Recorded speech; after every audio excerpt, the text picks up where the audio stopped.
3 साल क्या कहना चाहिए? बीजेपी के माननीय नरेंद्र मोदी जी के सेवा के सफल 3 साल, जिसको ये मैं कह सकती हूँ आज़ादी के बाद से 6 वर्ष माननीय अटल बिहारी वाजपेयी जी के कार्यकाल को छोड़ दिया जाए, पूरा समय चाहे डायरेक्ट चाहे इनडायरेक्ट नेहरू परिवार के इर्द गिर्द राजनीति रही है।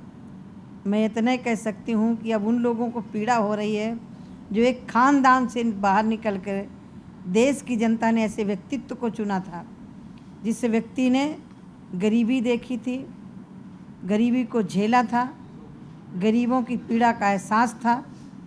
उस प्रधानमंत्री जी के हाथ में बागडोर दी है।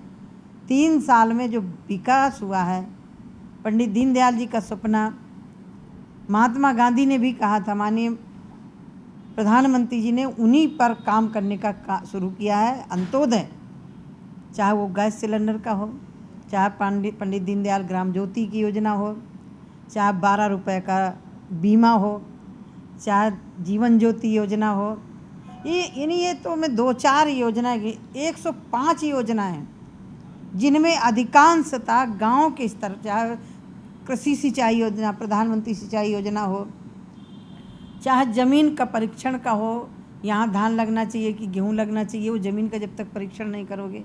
किसान के संबंध में पहली बार भारत सरकार ने किसानों के लिए 50% नुकसान होता था तो वही उनको मिलता था।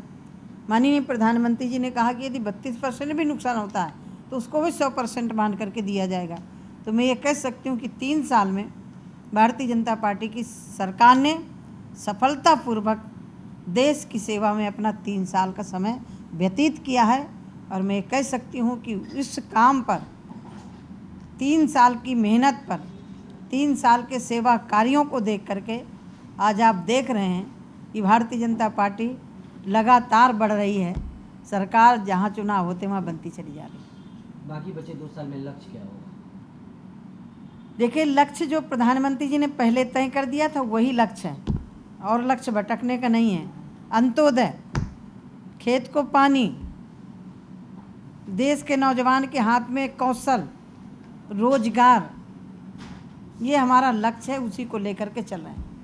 आज बंगाल के बीजेपी अध्यक्ष और दिल्ली के कैलाश विजयवर्गीय, राहुल सिन्हा, सारे बड़े नेता वहाँ प्रोटेस्ट किया, घेराव किया। बंगाल सरकार की तरफ से लाठीचार्ज हुआ है, कैलाश विजयवर्गीय और बंगाल के अध्यक्ष की गिरफ्तारी हुई है, राहुल सिन्हा वहाँ से खिलाए जाए, बीजेपी की काफ़ी मारपीट हुई है। इसको आप किस तरह देखते हैं? देखिए, ममता बनर्जी को अब बौखलाहट हो रही है। उनको लगने लगा कि बंगाल में भी बीजेपी प्रवेश कर चुकी है, और मुझे लग रहा है कि ममता बनर्जी को अब लगने लगा है कि भारतीय जनता पार्टी बंगाल में भी आएगी।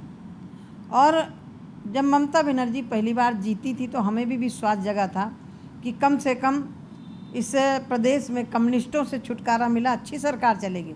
लेकिन मैं ये कह सकती हूँ कि कम्युनिस्टों की सरकार से भी ममता बनर्जी बदतर से वहाँ काम किया है। तो मैं इतने कह सकती हूँ कि जो ये लाठीचार्ज हुआ है, ये कार्यकर्ताओं का जो खून बहा है धरती पर, ये ममता बनर्जी को उखाड़ करके फेंकेगा। पिछले दिनों भी ममता बनर्जी लेफ्ट के प्रोटेस्ट हुए, उसमें पत्रकारों के साथ भी बेदर्दी से मारपीट हुआ। अच्छा, एक बात बताइए, पश्चिम बंगाल में सुरक्षित कौन है? कोई भी सुरक्षित नहीं है, चाहे पत्रकार हो, चाहे व्यापारी हो, चाहे किसी संगठन का कार्यकर्ता हो। और यहाँ तक विद्यालयों में भी सरस्वती वंदना बंद करना, गणेश चतुर्थी को गणेश की देवियों में स्थापित न होना, यानी ममता बनर्जी एन केन प्रकारेण उसके विपरीत जो भी खड़ा होता है उसको दबाने की कोशिश करती हैं। लेकिन ये तानाशाह ज़्यादा दिन नहीं चलता है। कांग्रेस ने आज प्रेस कॉन्फ्रेंस किया, उसने कहा कि बीजेपी 3 साल में ऐसा कोई काम नहीं किया जो गिनाया जाए, जिसका ढोल पीटा जाए। जितनी भी योजनाएं लेके आए वो हमारी योजनाएं थी और कांग्रेस के सहयोग से ही पास हुआ है। देश में एक युद्ध जैसा माहौल बना हुआ है, जाति उन्माद है, आपस में लोग लड़ रहे हैं। हाँ, मैं कांग्रेस के इस बयान से सहमत हूँ कि भारतीय जनता पार्टी ने 3 साल कुछ नहीं किया। यदि एक आध घोटाले किए होते तो हो सकता था कि कुछ काम किया होता। तो मैं इस बात से तो सहमत हूँ कि कि जो कांग्रेस ने किया था वो भारतीय जनता पार्टी ने नहीं किया। कहीं घोटाले नहीं हुए, कहीं बेईमानी नहीं हुई, ना खाएंगे ना खाने दिया ये नारा हुआ है। ये बात तो मैं उससे सहमत हूँ कि हाँ भाजपा ने नहीं किया।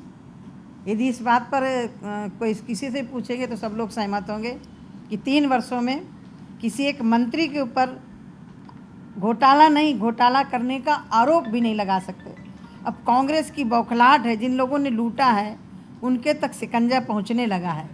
तो मैं ये कह सकती हूँ यूपीए गवर्नमेंट से आप पूछिएगा, चैनल के माध्यम से कहना चाहती हूँ, माननीय अटल जी ने जो काम किया था, हमने तुम्हारी योजनाएं लागू की क्योंकि सरकार का पैसा लगा था, उसको बढ़ाने का काम किया। लेकिन तुम्हारे अंदर जो राजनीतिक चश्मा पहना था, अटल जी की योजनाओं को तुमने कूड़ेदान में डाल दिया था। क्या आज तक यूपीए की गवर्नमेंट को किसान नहीं दिखाई पड़ा था? किसान की फसल बर्बाद हो जाती, रोता घूमता था। हमारी सरकार ने फसल बीमा लागू किया। क्या किसान को, गरीब को, कांग्रेस को गरीब नहीं दिखाई पड़ रहा था जो पैसे के अभाव में गैस सिलेंडर नहीं खरीद सकता था? हमारी सरकार ने संकल्प किया है कि 5 करोड़ महिलाओं को, ऐसी महिलाओं को सिलेंडर देंगे जिनकी लकड़ी से रोटी बनाते बनाते आंखें फूट गई। मैंने सिलेंडर बांटे हैं। एक 80 साल की बूढ़ी माई, मैंने पूछा, उसके आंखों में आंसू आ गए। उसने कहा मेरी तो आंखें फूट गई लकड़ियों में रोटी बनाते बनाते। मैं मोदी जी को बधाई देती हूँ, आशीर्वाद देती हूँ कि जिन्होंने मेरी बहू की आंखें खराब होने से बचा लिया। ये काम हमने किया है।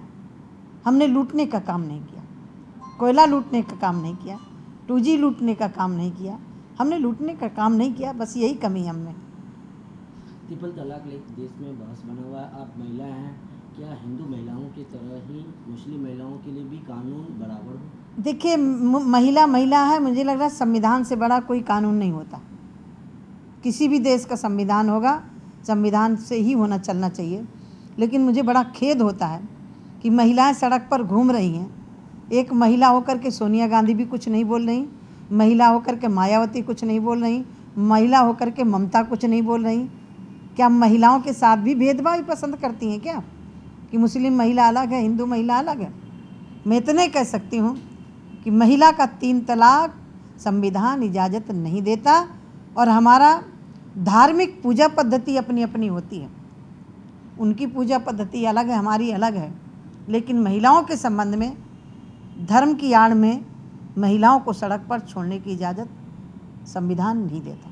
कहीं न कहीं लगता है कि लोकसभा में इसके लिए कानून लाया जाए। देखिए, लोकसभा में मुझे लग रहा है कि कोर्ट ने उसमें स्वयं कहा हुआ है, कोर्ट ने संज्ञान लिया है। अभी कोर्ट में केस चल रहा है, तो उस विषय पर मैं अभी कुछ टीका टिप्पणी तो नहीं कर सकती हूँ। लेकिन मैं महिलाओं के साथ में हूँ। 3 तलाक नहीं हो, हम उनके समर्थन में हैं। Ma'am, last question, Rahul Gandhi 24 महीने मोदी सरकार के विरुद्ध में कमर कसकर उतरने वाले हैं। उनका कहना है कि बीजेपी की ईंट से बाजानी है। अब पहले जेब फटी थी, अब कमर पता नहीं बची कि नहीं बची है। कमर कसने के लिए कुछ कपड़ा बचा है कि नहीं बचा है। मुझे लग रहा है कि पहले अपनी कमर कस लें। अब बचे नहीं, 6 राज्यों में सरकारें बची, वहाँ से भी जाने वाली हैं। राहुल गांधी को अब चाहिए कि कम से कम दूसरे को सत्ता दे दें, संगठन की दायित्व दे दें। मुझे लग रहा है कि राहुल गांधी अभी बहुत सीखने की आवश्यकता है। Thank you. आपकी मंत्रालय से किसी नहीं है